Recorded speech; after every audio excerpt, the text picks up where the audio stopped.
From Pacifica, this is Democracy Now! I've stood by Andy and been requested to tap phones, okay, or hack into them, and so on. He was well aware that the practice exists. To deny it is a lie. It's simply a lie. Sean Hoare, the former reporter who helped blow the whistle on Murdoch's News of the World, has been found dead in his home. Hoare had been the source for a New York Times story tying the phone hacking scandal to former News of the World editor Andy Coulson, who would later become Director of Communications for British Prime Minister David Cameron. As parliamentary hearings get underway in Britain, we'll look at the Murdoch empire here in the United States. Then Ralph Nader on President Obama's decision to bypass Elizabeth Warren as head of the Federal Consumer Protection Board. And we'll speak with a victim of a death row prisoner in Texas who pleads for him not to be executed. We must build a bridge between victims and victimizers to help break the cycle of hate. We need to eliminate fear and ignorance, and instead rejoice in life with one another. All that and more coming up. Welcome to Democracy Now!, democracynow.org, The War and Peace Report. I'm Amy Goodman. Libyan officials close to Muammar Gaddafi and a U.S. diplomat have held secret face-to-face talks, the first since the U.S. and NATO began its bombing campaign in March. The 3-hour talks took place in Tunisia Saturday. A Libyan official described the meeting as a first step to repair relations between the two countries, but State Department officials said the meeting was only held for the U.S. to deliver a message that Gaddafi must step down. The talks came one day after the U.S. and 31 other nations officially recognized the Libyan rebels as the new Libyan government. Media mogul Rupert Murdoch, his son James Murdoch, and former News International executive Rebekah Brooks are set to testify before the British Parliament today as the phone hacking scandal engulfs the Murdoch media empire and continues to grow.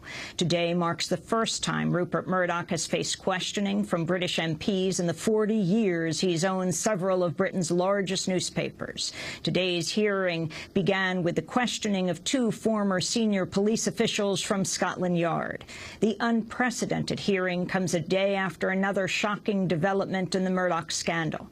A former reporter who helped blow the whistle on the Murdoch-owned News of the World was found dead at his home. Police said the death of Sean Hoare was being treated as unexplained but not thought to be suspicious, unquote.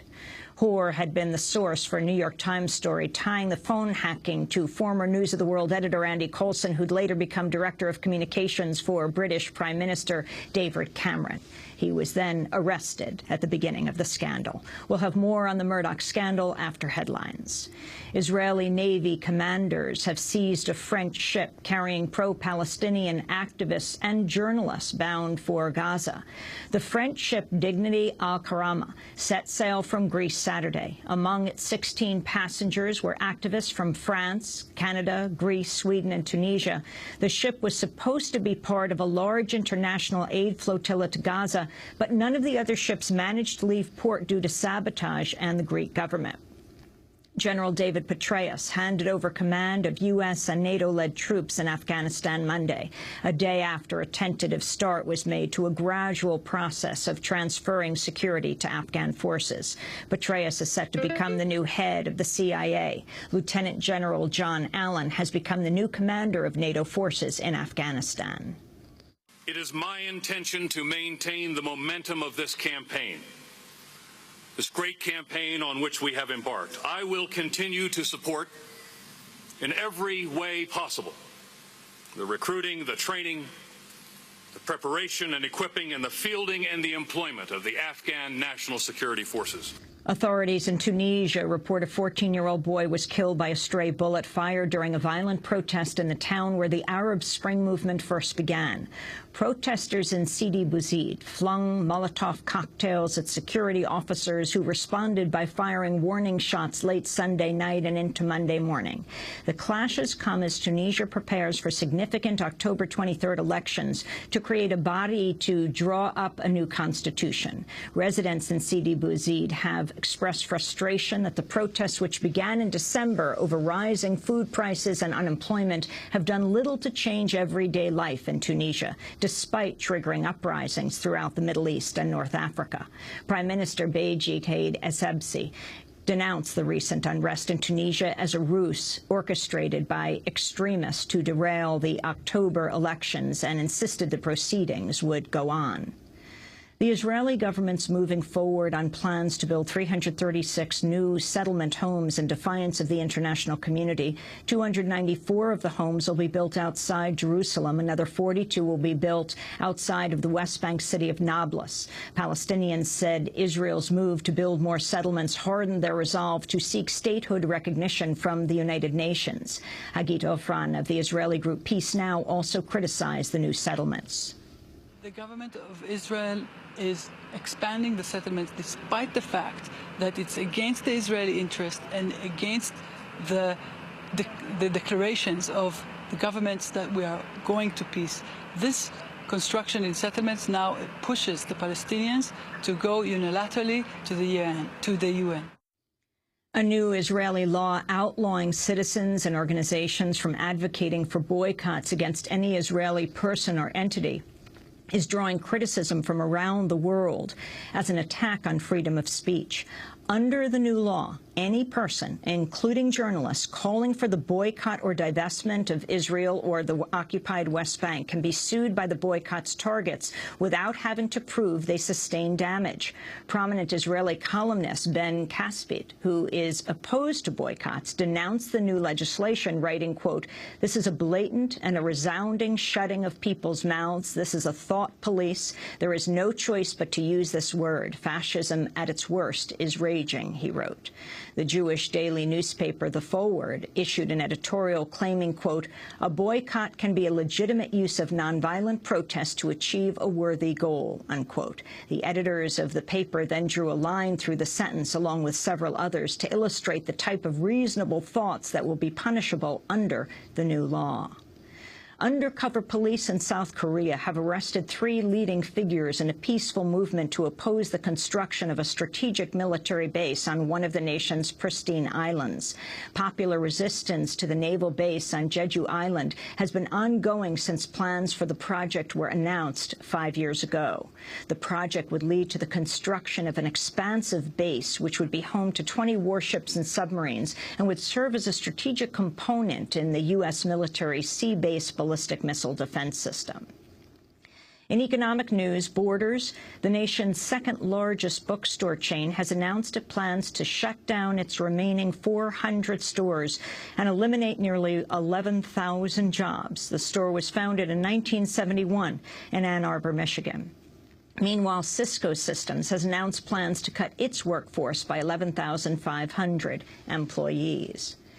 A BP oil pipeline on Alaska's North Slope ruptured Saturday, spilling up to 4,200 gallons of oil-containing fluids, mainly methanol, into the Alaskan tundra.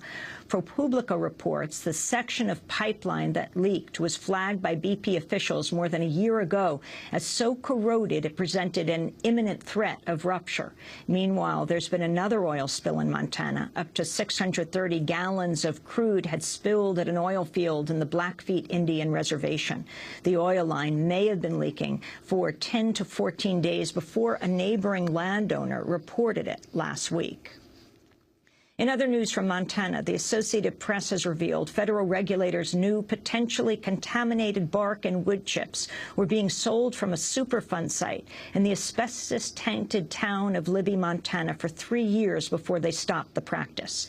The contaminated wood chips were placed in yards, city parks, outside schools, and at the school cemetery. Asbestos from a W.R. Grace mine in Libby has killed an estimated 400 people and sickened at least 1,750 people.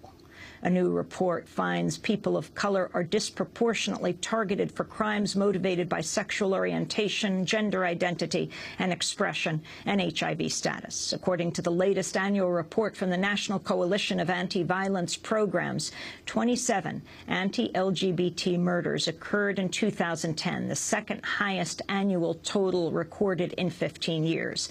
Of those 27 victims, 70% were people of color, 44% were transgendered women.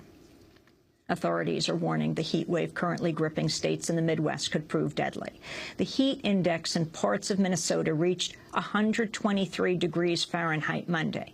The National Weather Service has called the rising temperatures and humidity in the Midwest, quote, the most significant heat wave the region has experienced in at least the last 5 years. So far this month, more than 1,000 high-temperature records have been broken across the United States. And millions of people in South Africa and around the world marked Nelson Mandela Day on Monday. It was Nelson Mandela's 93rd birthday. Shaka Sisulu is the grandson of the late anti-apartheid leaders Walter and Albertina Sisulu. Nelson Mandela Day is an international day for us to celebrate the very values and ethos that we're celebrating today. So it was a natural fit. We are asking people to give their time